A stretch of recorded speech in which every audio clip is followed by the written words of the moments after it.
इस पीपल के पेड़ के नीचे डाकुओं का सोना दबा हुआ है। उसी सोने की परछाई बहुत सालों से इस डाल पर पड़ रही है। इसी कारण यह डाल सूखी है। हमें वह सोना निकालना होगा, तब जाकर यह पेड़ पूरा हरा भरा हो जाएगा। तब बूढ़े ने चौधरी से कहा, हम में इतनी ताकत नहीं है कि हम जमीन खोदकर यह सोना निकाल सकें। यह काम तुम ही कर दो। तब चौधरी ने कहा, जरूर।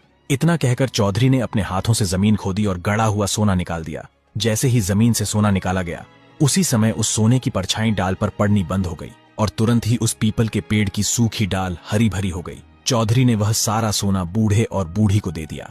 बूढ़े ने कहा, हम दोनों को इसकी जरूरत नहीं है, हम इसका क्या करेंगे, आप ले जाइए। और तब चौधरी ने वह सोना स्वीकार कर लिया और उसे लेकर वहां से आगे की ओर चल पड़ा। थोड़ी दूर चलने पर वही नदी आ गई जिसमें मगरमच्छ रहता था। जैसे ही चौधरी नदी के पास पहुंचा, मगरमच्छ को उसके पैरों की आहट सुनाई दी। वह पानी से बाहर आया और किनारे पर आकर चौधरी से कहा, आओ चौधरी, मैं तुम्हारा ही इंतजार कर रहा था, आ गए क्या तुम? तब चौधरी ने कहा, हाँ मेरे दोस्त, मैं आ गया। तब मगरमच्छ ने कहा, क्या तुम्हें भगवान मिले? चौधरी ने कहा, हाँ भगवान मिले, और तुम्हारे पेट में जो जलन है उसका उपाय भी उन्होंने बताया है।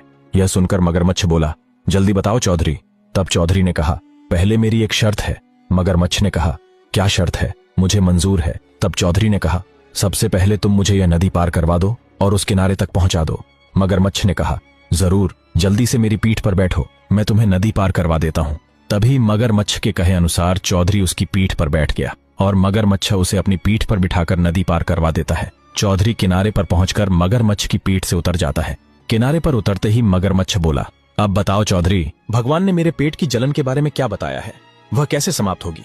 तब चौधरी ने कहा, भगवान ने बताया है कि तुम पूर्व जन्म में एक सुनार थे। तुमने एक ग्राहक की मणि अपने पेट में निगल ली थी। वही मणि आज भी तुम्हारे पेट में है। आगे क्या हुआ, यह जानने के लिए चैनल को सब्सक्राइब कर कमेंट में नेक्स्ट पार्ट जरूर लिखें।